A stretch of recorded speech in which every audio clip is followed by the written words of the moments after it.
Hello everyone, I'm Sidhant. We are starting the Principal and Banking for the JAIIB certification, and in this chapter we will start with the module B, as I already provided the notes of the module A. So reading of the notes and practicing questions from any question bank is sufficient for that. Now moving on to the module B, we will start with the first chapter, that is banker customer relationship. We will understand the basics of all the topics mentioned under the chapter so that it will be very easy for you to have an understanding better, and you can easily solve the questions. You can easily score a very good marks in the examination. That's the purpose. Now starting with the bank's customer relationship, as the banks are for giving the services, so there are relationship exists between the customer and the banker. Since we will see what all functions are done by the banks, simply the banks under section 5 and 6 of the Banking Regulation Act, which specifies that what the banks need to do for the customer. Let's say under section 5 it will tell about the lending and the deposit of the money by the person. So when the person, so we will see the relationship exist. According to the section 5, what banks are for lending and accepting the deposit. So when the acceptance of deposit takes place,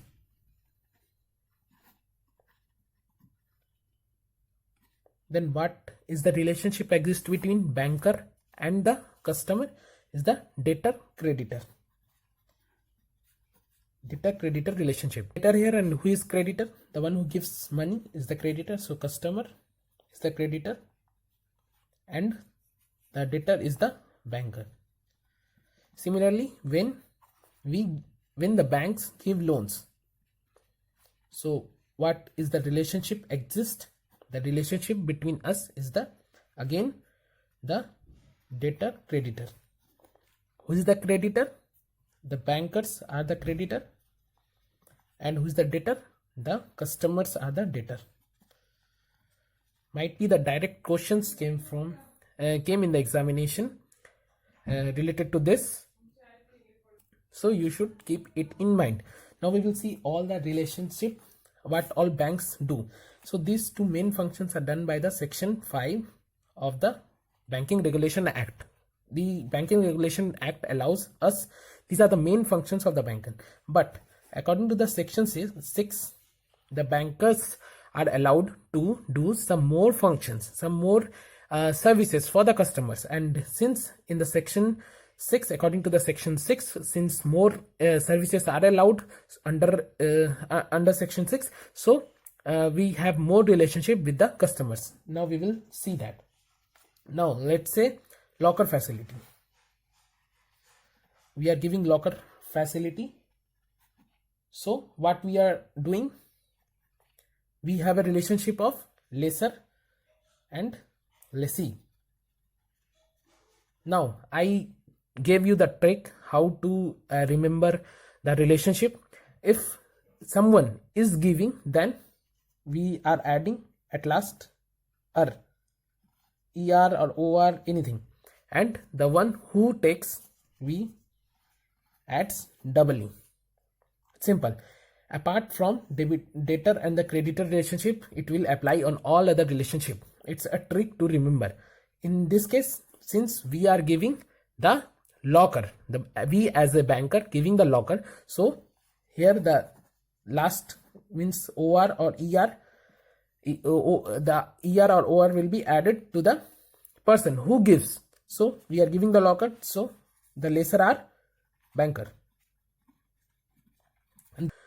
We will add double e at the last. Similarly, like this. So here the locker facility is taken by the customer, so lessee is the customer.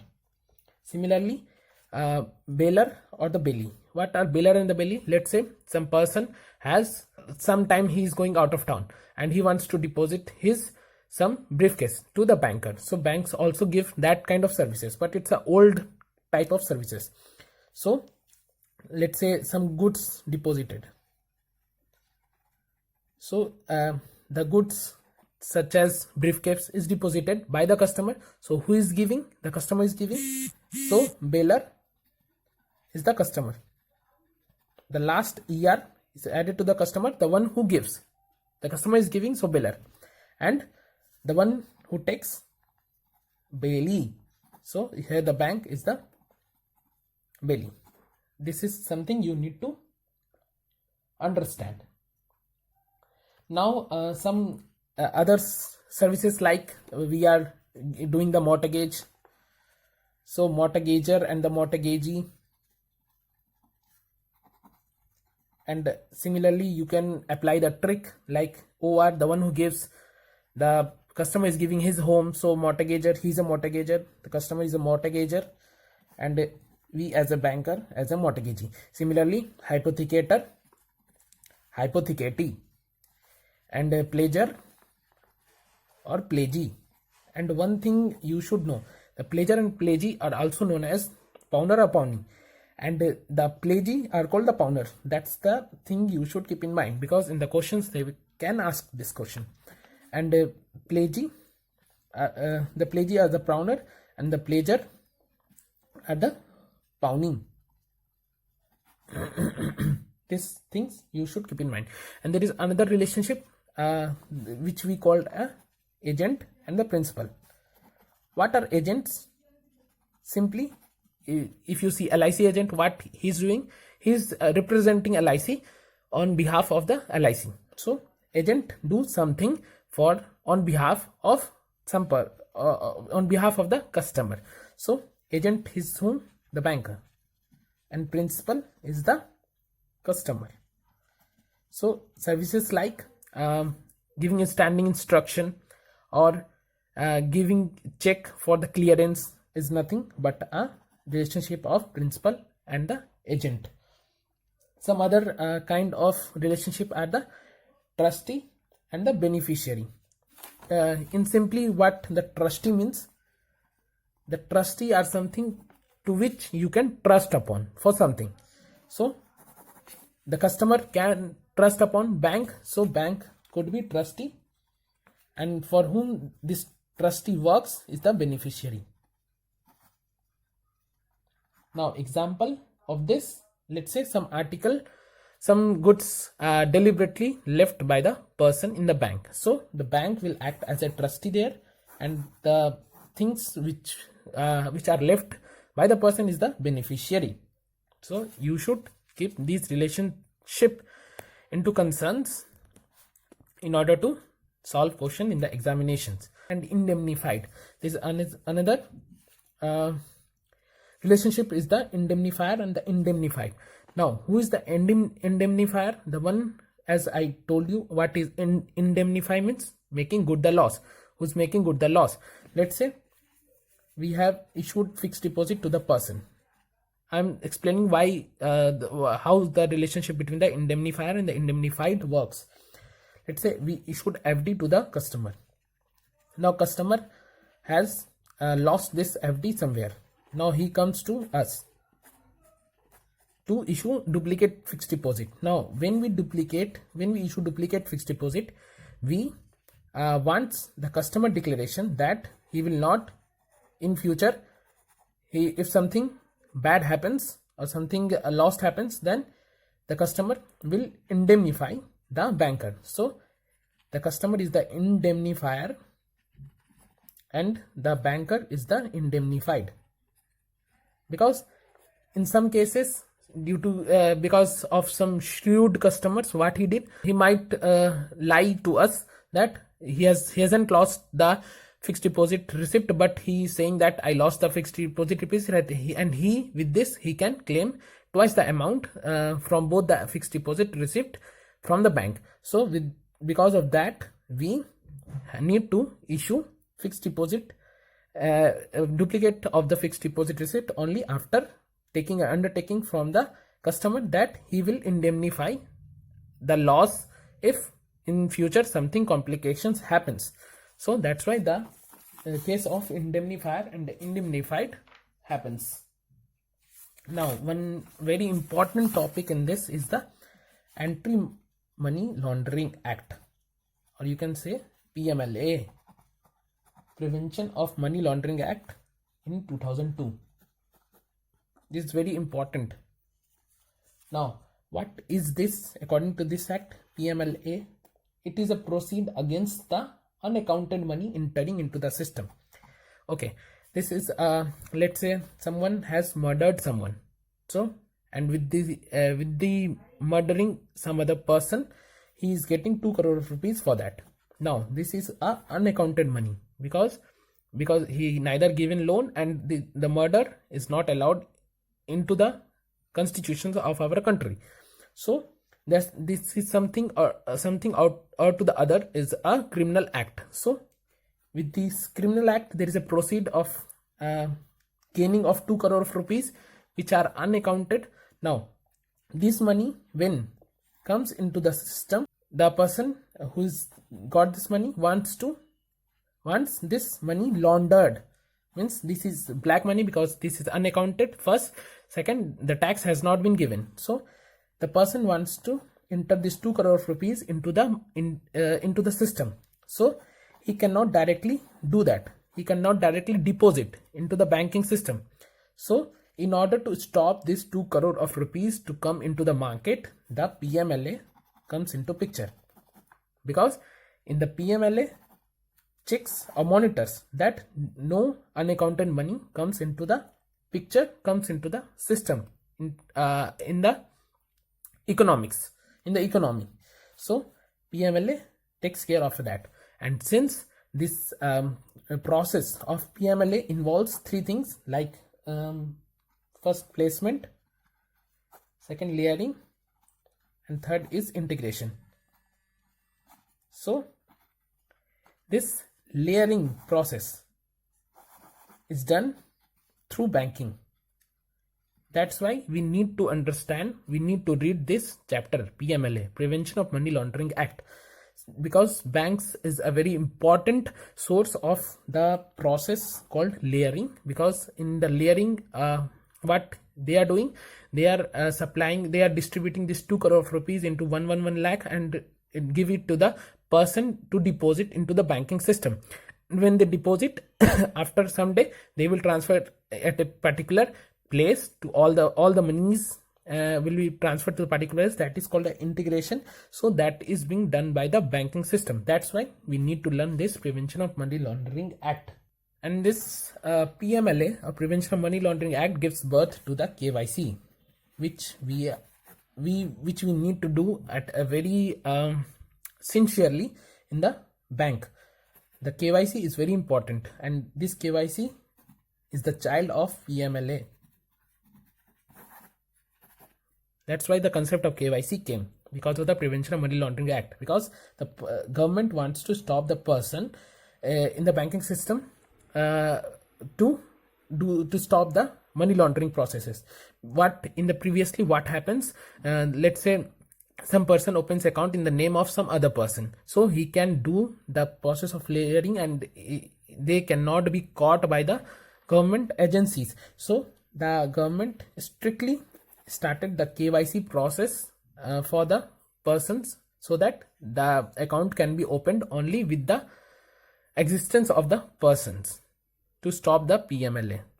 Now KYC is different for the different kinds of the person. As in the previous chapter, some of the chapters, we have learned what all customers we are having, like the individuals, like companies, partnership firms, joint stock, trustee, HQF, lots of customers we are having. So we are having different kinds of documents for the different kinds of the person. Let's say for individual, for the identification, we have 6 officially valid documents, and you should remember that 6 valid documents, because the questions are asked, and these are the PAN card, passport, voter's identity card, driving license, job issue card by the NREGA, duly signed by the officer, and the letter issued by the UIDAI.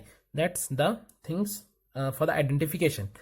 And for the address, you must have a telephone bill, bank account statement, letter from any recognized public authority, ration card, etc. are recognized for the permanent address, electricity bill, UIDAI, etc. And for the companies, you must take for the companies for the identification purpose, you must take MOA or AOA. MOA is Memorandum of Association and AOA is the Article of Association. In the Memorandum of Association and the Article of Association, all details of the company will be mentioned. So we either the permanent address or the names, who all are partners, everything will be mentioned in that. But for the extra purposes, we need to take some other things like telephone bills or the PAN allotment to the companies or the board of directors resolutions, and who will runs the account, the power of attorney, everything will be taken by the companies. And the partnership firms, out and out same. If the partnership firm is registered, then we have to take the certificate of registration, and if it is not registered, then we have to mandatorily take the partnership deed. Is a mandatory, we have to take in any case for that same.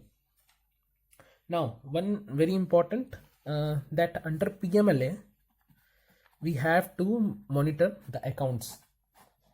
Monitoring of the accounts we need to do, but since we are as a banker and we are doing banking at the front office, and this work of the monitoring is done by the back office. And by whom? By the principal officer appointed by the bank itself.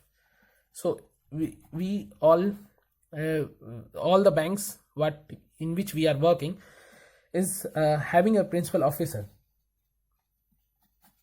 and this principal officer is the rank of senior officer, and he has a designated task of just the monitoring of the transaction. Because PMLA, in the sections of the PMLA, it is written that the bank has to monitor the transactions, the let's say two types of the transactions which are suspicious, and the cash transactions if it exceeds some amounts, some limited amount that is being mentioned in the PMLA. It's a 10 lakh for more than 10 lakh we have to see the transactions, and we have to send the particular report to the enforcement directorate if in order to comply the conditions of the PMLA.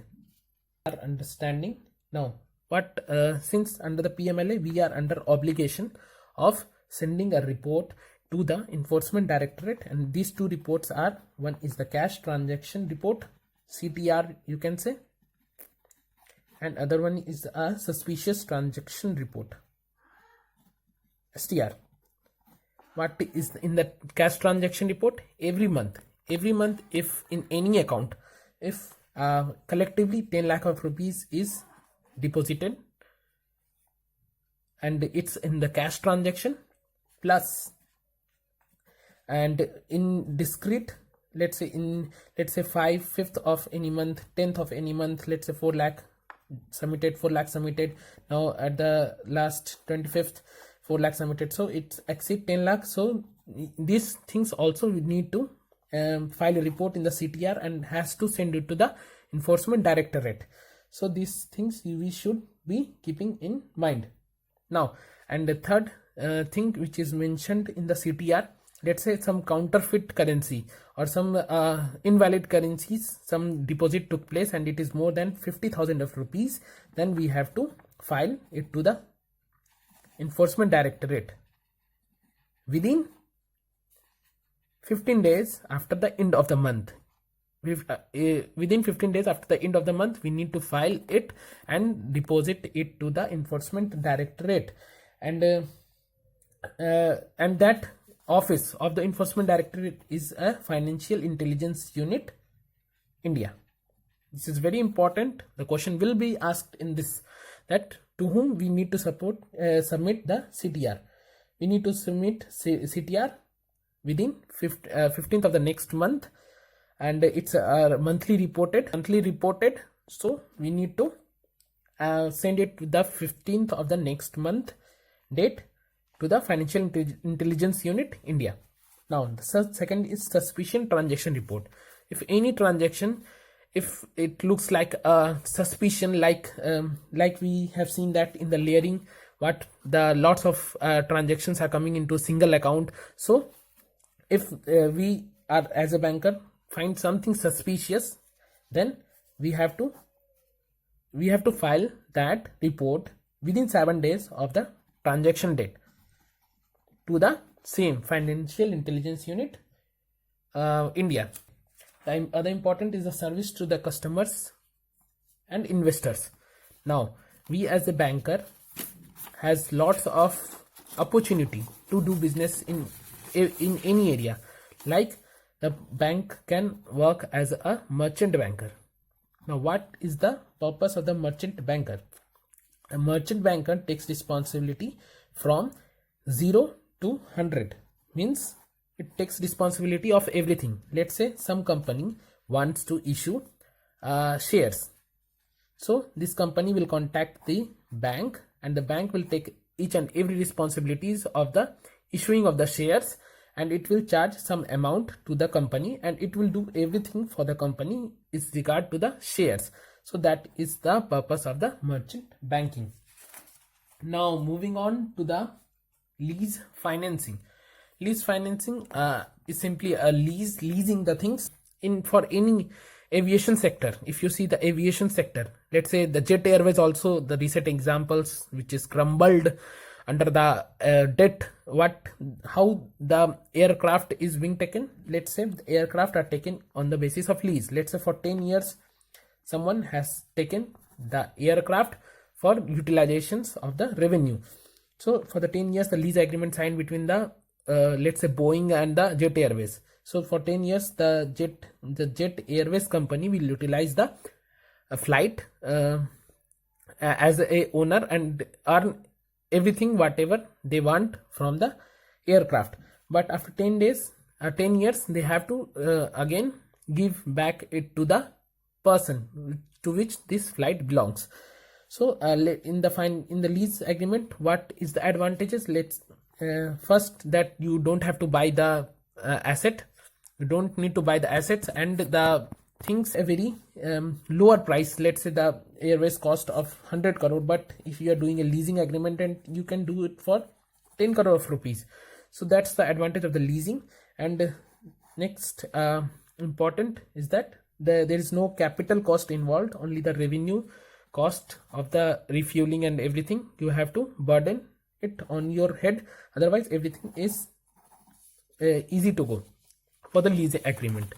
I think I have completed all the important things from the chapter. Okay, I will cover banking ombudsman scheme in the COPRA Act. Okay.